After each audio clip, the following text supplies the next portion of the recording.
बिहार की जनता को बहुत बहुत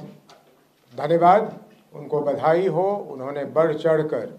इस 2025 के विधानसभा चुनाव में अपनी हिस्सेदारी दिखाई, जो लोकतंत्र के लिए बहुत ही अच्छा है। उसके बाद एनडीए को प्रचंड बहुमत पाने के लिए बहुत बहुत शुभकामनाएं। हमें और भी खुशी होती कि अगर ये एनडीए की प्रचंड बहुमत उनके सरकार द्वारा किए गए काम के आधार पर मिलता, लेकिन जैसा कि ये जग जाहिर है और जनसुराज का मानना है, ये मतदान जो हुआ है और ये जो उन्हें बढ़त प्राप्त हुई है, ये जो प्रचंड बहुमत उन्हें मिला है, ये खरीदा गया हुआ प्रचंड बहुमत है। पहली बारी देश में, हालांकि छोटे छोटे ऐसे प्रयास होते रहे हैं, लेकिन पहली बारी मेरा मानना है, हम लोग सबका मानना है और अधिकांश बिहार के लोगों का मानना है, बाहर के लोगों का मानना है। आप तमाम अखबार के अगर एडिटोरियल्स पढ़िए तो आपको पता लगेगा कि 21 जून के बाद इस सरकार ने चुनाव के होते होते तक करीब करीब 40,000 करोड़ रुपए, जरा ये आंकड़ा याद रखिएगा और एनडीए वालों से पूछिएगा, 40,000 करोड़ रुपए खर्च करके ये बहुमत प्राप्त किया है। और जनता के पैसे से जनता की वोट खरीदी गई और बिहार के भविष्य को बेचा गया। ये जो पैसे खर्च हुए हैं, इसको वहन करने की शक्ति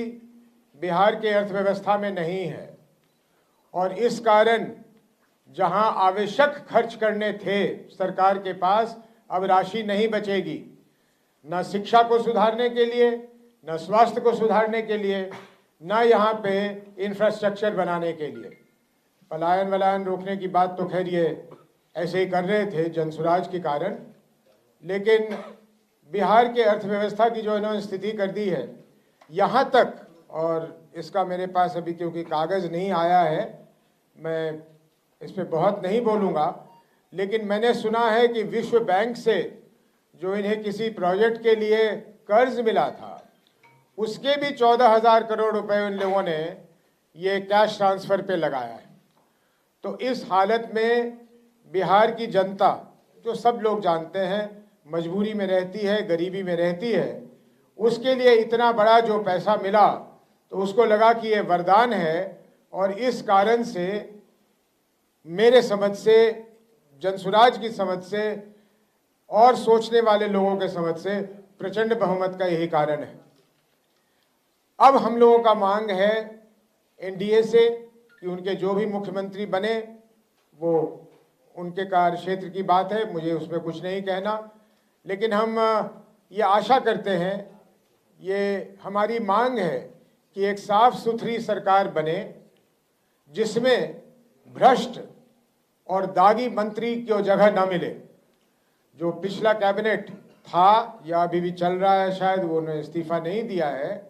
उसमें जिस तरह के लोग थे उस तरह के दागी लोग ना हो और बिहार की चिंता करके,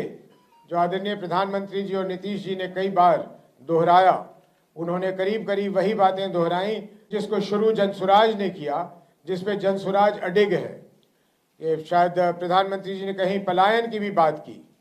कि पलायन के लिए वो कुछ करेंगे, कुछ फैक्ट्री लगाने की बात की है। इन सारी चीज़ों को उन्हें तत्परता से करनी चाहिए। जनसुराज की पूरी निगाह उन चीज़ों पे लगी रहेगी। जहाँ तक जनसुराज का सवाल है, जिस संकल्प के साथ, जिस दृढ़ता के साथ हम शुरू हुए थे 1 साल 1 महीने पहले एक पार्टी के रूप में, वो दृढ़ता, वो संकल्प बिहार के लोगों को उसी तरह दिखेगा, बिना किसी परिवर्तन के। और हम जिस तरह से सरकार की नाकामियों को और सरकार के भ्रष्टाचारों को उजागर करते रहे हैं, भ्रष्टाचारियों को, वो हमारा सिलसिला वैसे ही चलता रहेगा, अनवरत चलता रहेगा। यूपीए को या महागठबंधन को बहुत ज़्यादा सफलता नहीं मिली है। पहले भी जब उनके पास इससे अधिक संख्या में लोग थे तो एक विपक्ष की भूमिका वो नहीं निभा रहे थे। हमें हालांकि विधानसभा में बैठने की जगह नहीं मिली, लेकिन फिर भी बिहार में एक स्ट्रांग विपक्ष के रूप में आप जनसुराज को ही पाएंगे। सरकार के हर कदम को बड़े बारीकी से हम लोग देखेंगे, उसका विश्लेषण करेंगे, बिहार के लिए, बिहार की जनता के लिए उसके क्या लाभ हैं या क्या नुकसान है, उसको हम उजागर करते रहेंगे और आप लोगों से मुखातिब होते रहेंगे।